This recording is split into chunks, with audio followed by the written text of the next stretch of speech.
S'il y a bien un truc que la flemme m'a appris, c'est comment faire pour ne plus réécrire un texte que j'ai déjà tapé au moins une fois. Bon, je vous donne un exemple. J'ai récemment vendu une guitare sur Le Bon Coin, et vu que c'était une belle Stratocaster, j'ai reçu pas mal de demandes pour venir l'essayer.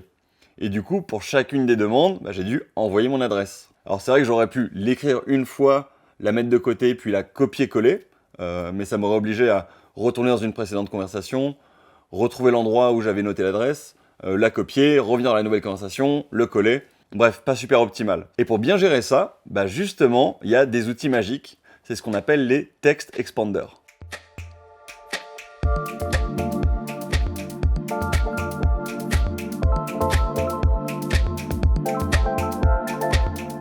Alors, un text expander, c'est quoi? En gros, c'est un outil qui permet de remplacer du texte par un autre. Alors bon, dit comme ça fait pas super rêver, hein, mais croyez-moi, une fois que vous allez commencer à l'utiliser, vous pourrez plus vous en passer.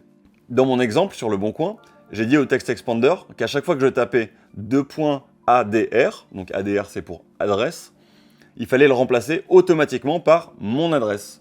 C'est ce qu'on appelle des snippets. Du coup, j'ai plus jamais besoin de saisir mon adresse. Quand un pote me demande mon adresse par SMS, quand je dois la saisir dans un formulaire administratif ou quand je dois passer une commande en ligne, je mets juste $ADR et hop, c'est mon adresse qui s'affiche. Une fois que vous avez compris le principe, il ne reste plus qu'à l'appliquer à tous les textes que vous tapez plusieurs fois. Alors moi, je l'utilise par exemple pour mon prénom et mon nom. Donc quand je tape Gigi sur mon clavier, ça se remplace automatiquement par Jérôme. Idem quand je tape DD, ça se remplace par Dumont. Et j'ai même un JD qui affiche Jérôme Dumont. C'est super utile quand je signe un email ou un message par exemple. Alors, je vais vous donner quelques autres exemples d'abréviations dont vous pouvez vous inspirer. Alors, je vous avais parlé de JD pour Jérôme Dumont, Gigi pour Jérôme. Je vous invite à mettre votre propre prénom, ça sera plus simple que d'utiliser Jérôme à chaque fois.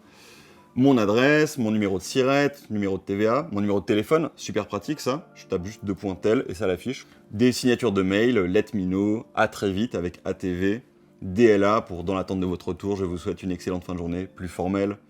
Je reste à disposition pour t'accompagner en lecture de documents, etc. Quand les gens me répondent pas, je fais ping, rapide message pour savoir si tu as bien reçu mon mail. En anglais, best regards, hello, ça je le fais souvent, je démarre mes messages par hello, je fais HH, ça écrit hello. BAV pour bien à vous, BJ pour bonne journée. J'ai même fait un petit shrug qui nous fait le symbole ASCII du personnage comme ça. NDA, donc ça c'est pour les accords de confidentialité. Quand on me fait des propositions de job et que je veux pas accepter, ça va plus vite de taper Nope Job que de retaper tout le message. Pareil pour Nope Stage. Nope Stage, du coup, quand on a des stagiaires qui nous font des demandes de stage dans notre boîte, au lieu de reformuler un long message à chaque fois, je tape Nope Stage et ça pré-remplit par ce message-là. Bon, vous voyez que je suis allé assez loin, et encore je vous ai pas tout montré. Mais l'idée, c'est de créer vos propres snippets de texte que vous tapez le plus souvent. Mais avant, quelques petits conseils à garder en tête. D'abord, essayez de garder un format standard et facile à retenir pour vos snippets. Donc par exemple, la première lettre des 3 premiers mots. Comme pour moi, BAV pour bien à vous. Comme ça, je m'en rappelle plus facilement. Deuxièmement, ajoutez un caractère unique avant vos snippets pour être certain que ça ne va pas se déclencher automatiquement. Par exemple, si vous parlez de bave de crapaud, si vous écrivez donc bave BAVE, au moment où vous allez faire BAV, ça va se transformer en bien à vous, ce qui n'est pas forcément pratique. Du coup, moi, je mets 2 petits points. Donc ça fait 2 points BAV pour déclencher bien à vous. Je fais ça avant chacun de mes snippets, enfin quasiment chacun de mes snippets. Par exemple, pour mon prénom, Jérôme, je mets juste Gigi au lieu de faire 2 points Gigi, parce que je sais qu'il n'y a aucun mot de la langue française qui s'écrit avec 2 fois la lettre J. Et pareil pour JID pour Jérôme Dumont. Donc je pourrais faire 2 points JD, mais je fais juste JD, ça va plus vite, je le fais plus souvent. Bref, à vous de voir ce qui marche le mieux pour vous, mais restez cohérent dans le choix de vos snippets, ça va vous faciliter le boulot, surtout sur le long terme. Enfin, on vous conseille de ne pas forcément créer 50 snippets d'un coup. Sinon vous allez sûrement en oublier la plupart. Du coup, allez-y progressivement. Dès que vous tapez un texte dans un mail ou un document, et que vous pensez que vous allez beaucoup le réutiliser, faites l'effort de l'ajouter dans votre text expander, d'ouvrir l'outil, de créer un snippet. Sur le moment, ça sera une perte de temps, mais sur le long terme, vous allez y gagner. Repensez à la courbe en J dont on vous a déjà parlé. Les text expanders, il y en a plein. Il y en a des gratuits, il y en a des payants, il y en a des simples, il y en a des très poussés qui peuvent utiliser des variables. Ça peut être une extension dans votre navigateur, d'ailleurs, qui marche sur tous les sites que vous visitez. Ça peut même être un logiciel à installer sur votre PC ou sur votre Mac et qui fonctionnera partout. Il y en a même qui marchent pour les téléphones.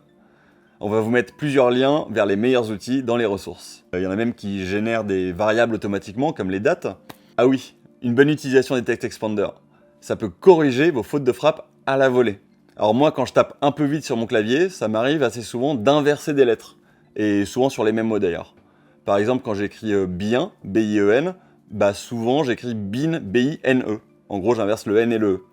Bah du coup, j'utilise le text expander pour toujours remplacer le mot bin par le mot bien. Et pareil quand j'écris du copu pour dire du coup, où j'inverse les lettres.